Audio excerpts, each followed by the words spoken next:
Okay, so now I'm nervous as heck. My question is regarding, we're in the 10-year reunion. Do you want a reboot of True Blood for the future? A reboot with other people, you mean? Well, as cameos for, with you guys, but would you want a reboot? Dead. Spoiler. Sorry. No, but I'm saying if they were to remake True Blood. Honestly, and this is just speaking for myself, I feel like there's some things that sort of hit the zeitgeist at a certain time in a certain way in a certain moment and are special for a certain reason. And sometimes when you try to go back and sort of reconnect with that thing, it's never quite as special as everyone felt it was the first time. And I personally can't really sort of see that, but if a whole bunch of younger kids at some point want to do it again, have at it, but I don't know, I'm not sure if, these guys are dead, but like... But also, if we did a prequel, like, with the same actors, like, I'm not supposed to age, and I can't stop this time shit from doing what it does, I'd play a werewolf again in something different. I would do that, if it was the right thing. Yeah, I'd totally play a vamp again. You play a vamp every day, don't you? I was going to say, I'm kind of still playing Pam, like, at home. You know what I mean? Like, in the garden. Yeah. She's a vegan. She's so not a vampire. She doesn't even wear leather. Cool. Thank you. Hi. My name is MJ. Hi. My brother recently passed away in February, and that was a really tough time for me. But what kept me going was stories and memories about him that made me laugh. So I was thinking that this might be a cool time to ask you about one of my favorite characters, Lafayette. And I know that he recently died. And I thought, maybe it would be cool if you shared your recent memories or your favorite memories of him.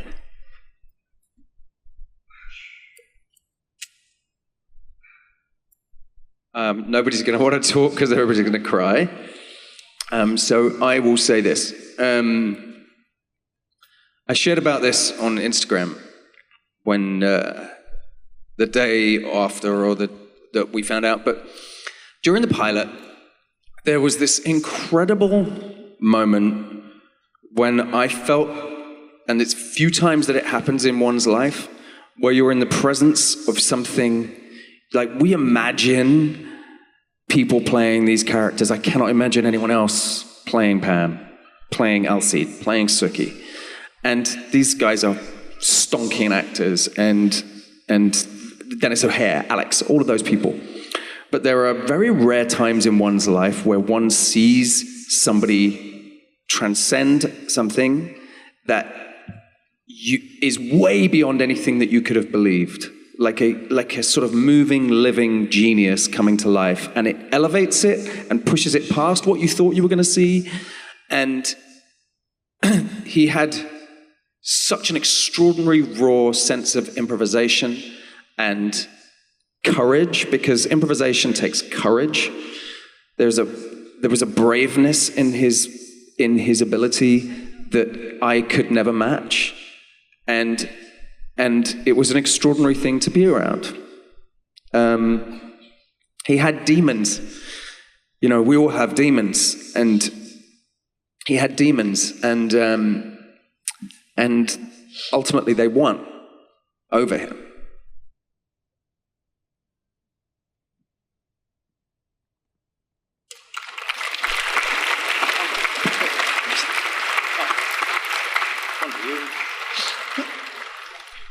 Hi, I'm Sam.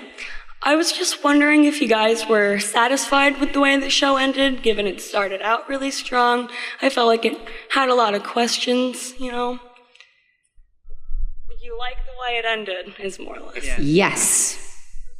But I don't know what they did.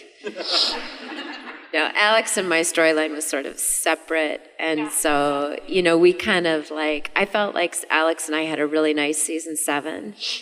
And so for me, emotionally, just me, Kristen, and Pam, and Alex, Eric, we had a really nice, I can't speak for anyone else, so, and it really felt kind of, we were in our own little bubble, over there, and, had a whole different we were just together, and we had to shoot concentrated to get him out to go be Tarzan.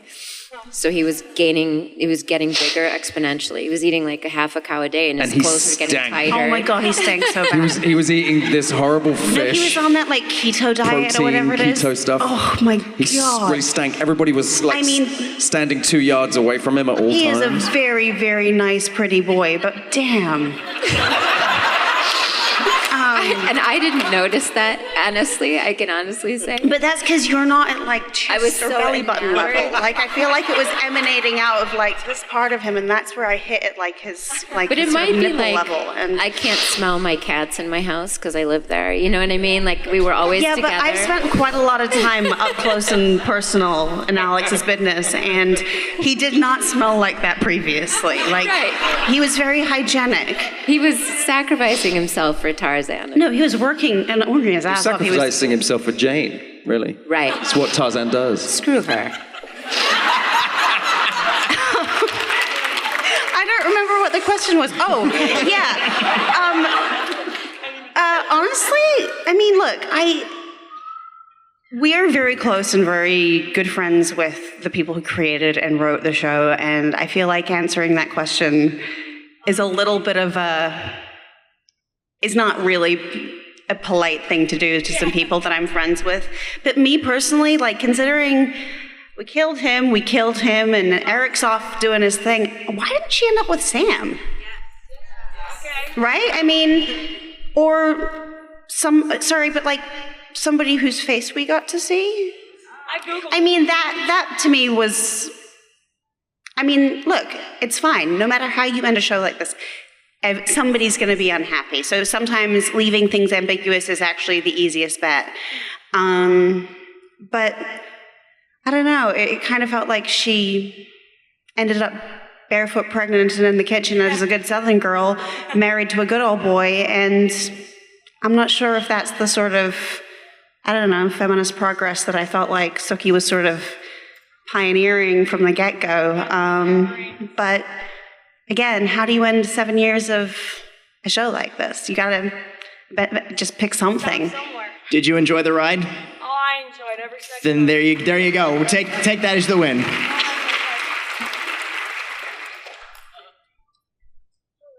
Hi. Hello, my name's Ashley, and I just wanted to know what your favorite scenes to film were.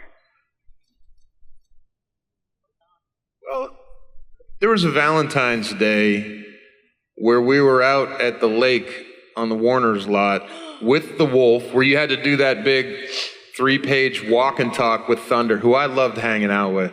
He liked me, so I would play with him. They let me walk him and touch him and hug him. You're 5 times my size. The wolf was like proportionate to Joe, like as a person. He's like a normal-sized dog for me. He was the best. He loved me. He liked me. He'd get pissed at everybody except he liked me, so they'd let me do stuff. So I was happy with that. But I digress. The thing that was super funny was Alex and I in the cock socks having an argument, yelling with you like in a ditch, like while we're screaming at each other at the lake on Valentine's Day. It was hilarious to me. Yes. Alex and I were laughing so hard that it was like this uncomfortability. But also, we're talking about gentlemen that are over 6'4", so let's just be real about where my eye line is. In relation to my gentleman friends when they're wearing their cock socks. It's kind of like, I'm not actually weirded out because I'm a grown-up, but like also just sort of like as a respectful person, I'm not really sure where to put my eyes right now. And I remember at one point, Alex and I just looking over at you and like, Happy Valentine's, Anna. And then Joe signed that, or a cocksock. And I auctioned it for a lot of money to save elephants. Okay. Once again, like we couldn't do that in today's world. It was just. No. And Anna gave me her bra pads, and or the ones that existed. And he signed it, and he signed it all the way. His whole name, Joe Manganiello, which tells you everything you need to know. I think I wrote Joseph Michael. No, I'm just kidding. I'm kidding. I mean, that's the beauty. We were talking today about something that I hadn't forgotten about, but I'd just put away. And in season 4 of the show, we were out in a place called La Puente, and we were shooting outside the witch's Marnie, right? Yeah, Marnie. Marnie's shop in season 4, and it was this place called La Puente up sort of in Peru, out in the city of industry. Not glamorous, yeah. Not glamorous. And we were in this horrible hotel, and every day we had to do... Isn't that bad? Anyway. I don't remember it being particularly nice. But we had to be pulled toward the store by Marnie's power, and we couldn't turn it off, but once you hit the force field, you die. So you're being pulled towards it against your will, and you have superhuman strength, and you're going to die if you hit it. And so there's Deborah Ann Wall, myself, Alex, and Kristen, and we're out being pulled towards this thing and trying to work out. None of us have worked out what we're going to do. We have no idea how we're going to sort of play this. I didn't do my homework. I just have to defend myself because I know where this is going. So, because I was there. So that she means she wasn't a professional modern dancer for 20 years, so wasn't quite down with it was an interpretive dance. So the director comes out. So there's this part where we're going to have to film this.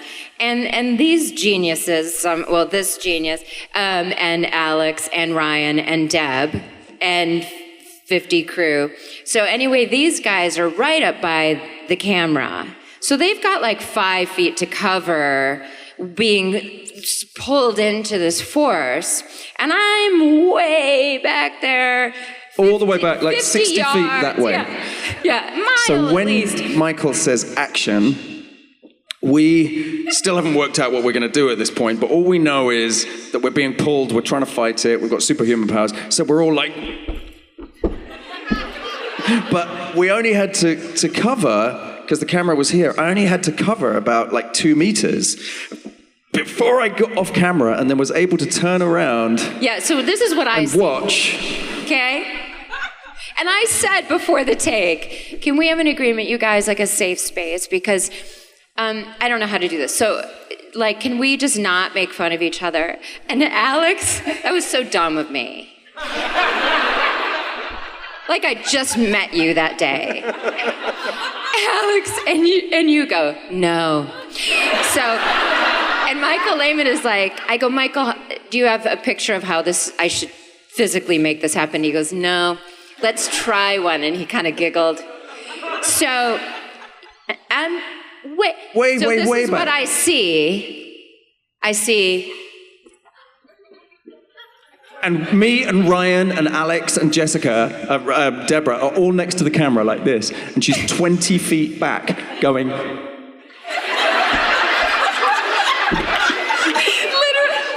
Yes. And it's going and going funnier. And going and going. And then I can hear giggles because the crew is losing it. And they're trying so hard. And I see out of the corner of them this.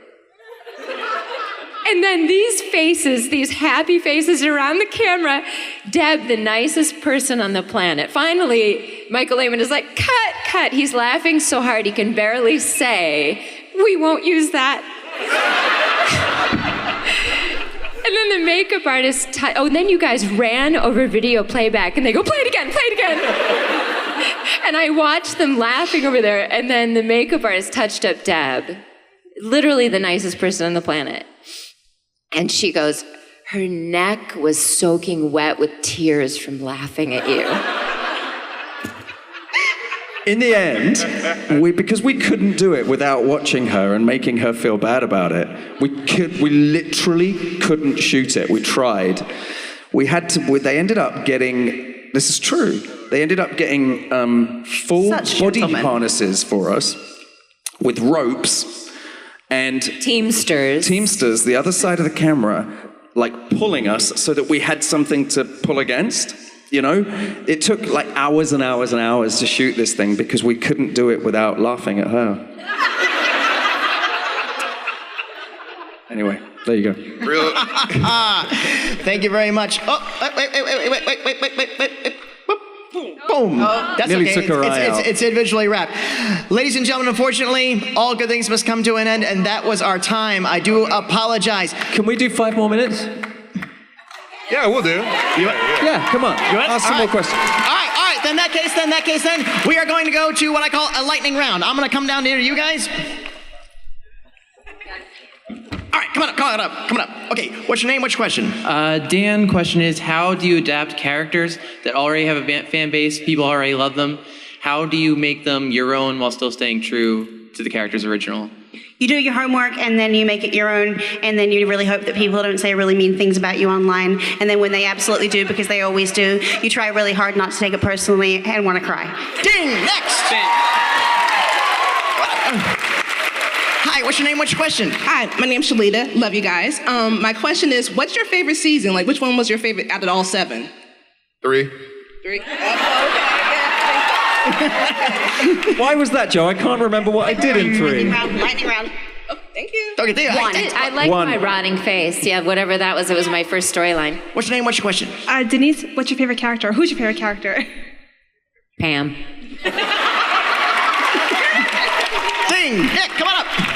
Hi, what's your name? What's your question? Laura, my question is, did any of you have to do something crazy to get into your role before? Like, do what, sorry? Something crazy or something like special to get into your like role? I had to get in the car at 4 a.m. and drive to the set. Ding! Thank you! Come on up. What's your name? What's your question? My name is Tyrone, and I wanted to know if there's any part of your character that stuck with you after the shoots or after your role was over, even after the show was over. Any part of your character stuck with you after the show was over? Like, did your accent stick? The accent with Bill? Did it stick? You can tell them about the fangs.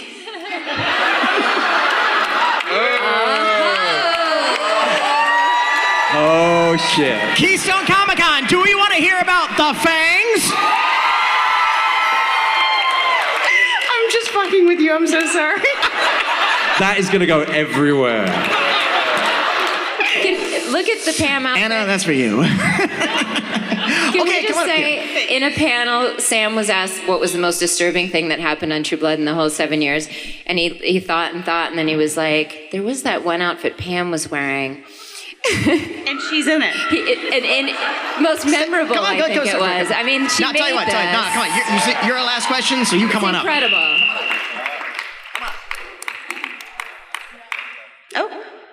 Come on up. Come on up. Come on up. What's your name? Okay, I thought she was being abducted. Everybody, say hello to Rachel, everyone. Hi, Rachel. Hi, Rachel. All right, Rachel, please show us what you got. This lovely ensemble. Give us a twirl. This is it. Twirl. Everybody give it up for Rachel. And she's even got on it. All right, Rachel, you are our last question, and that is panel. Come on, step over here and You're going to be a TV host, and you're going to be wrapping up this show. My fangs. Can you speak without lisping? Because none of these guys I'm can working speak on without it. lisping. Sookie Stackhouse. It's getting there. Yeah. It's not. Try saying Sookie Stackhouse with Sookie fangs. Stackhouse. She's worked it. Do it for the people. Do it for the people. Sookie Stackhouse. Excellent. We used to get people come on the show who would decide they wouldn't wear the fangs, but practice before coming in, and then they come in while chewing this. Stephen, I'm right here and I can hear you. She likes to give off the fact that she didn't do any work. She worked hard. But I didn't nail the fangs because Anna would always go, say it. Say Sookie Stackhouse. Sookie Stackhouse. They are very difficult. Yes, you're doing and really you were well. mentioning earlier the holes in the bottom of your lips. Yeah, I have those. Yeah, I used to get these little cuts because our teeth were really sharp. Because he nailed it and you didn't lisp. And I went to you and Deb and I go, how do you do it? And you said you have to take the pain. And it literally would make holes in your butt. And I was like, I'll loop it later. Our lovely model, ladies and gentlemen.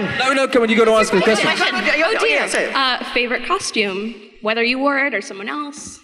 Favorite costume? Joe's giant jumpsuit. Oh, yeah. Jiggity jig, diggity jig. There was a dance and a song that Hannah would do whenever I wore that.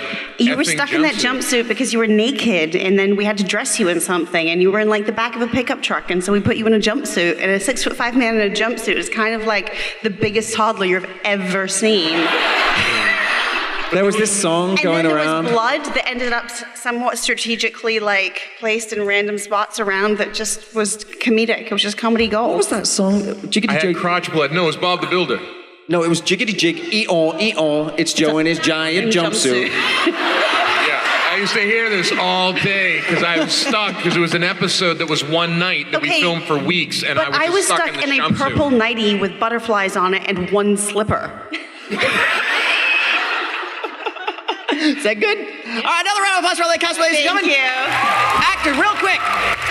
What social media outlets can we follow you on if we don't already? And what have you individually got coming up you'd like to share with us that you're allowed to talk about? I'm on Instagram, I'm on Twitter.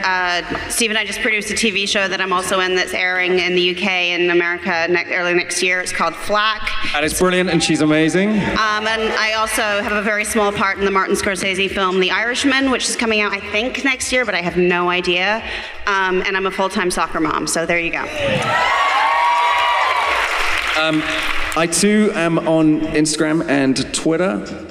On Twitter, I lost out to somebody called Stephen Moyer, who's never posted anything. So I am S. Moyer, and I'm on a show called The Gifted, the second season. Thank you. The second season starts on September the 25th on Fox. You can catch up on Hulu or Fox.com. I directed a film last year with the beautiful wife that I produced. He that produced she produced, with us. and written and starring Dennis O'Hare, who played Russell Edgington. It's called The Parting Glass. We're still going around film festivals. We're about to have our North American premiere on the 6th of October in Mill Valley, up in the San Rafael Valley. I also lost out to Kristen Bauer on Twitter, and she has not posted. She posted 7 things in 2011. Really irritating. So irritating. Why do we have this? So we were both fired, but you said no. I said anyway. I did the show Lore, and then now I'm trying to save every animal.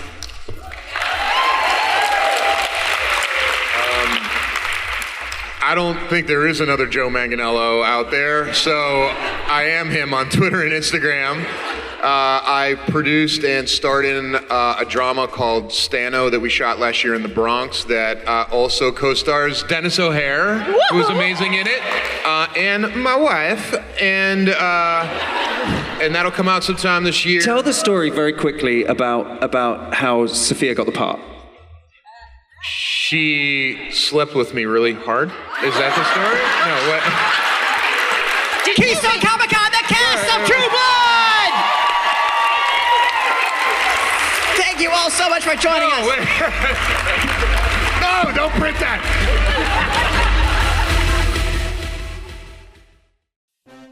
Thanks for watching all the way to the end. You can subscribe here to subscribe to the channel. There's more videos off to the left. Mr. J says, don't forget to ring that bell button for more notifications.